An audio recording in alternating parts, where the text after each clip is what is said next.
दिने सुदामा श्रीकृष्ण को पचारि प्रभु संपर्क क्या कहुए।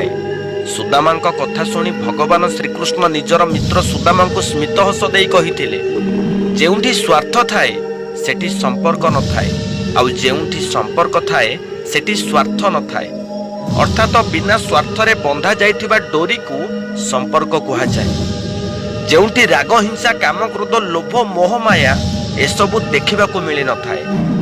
धन हेबा परे जो मनीष संपर्क भूली जाए से माने केबे भी शांति रे रही पारंती नहीं। किए जाने आजिर जीवनर मूल्य कालीर मशाणी रे थिबो।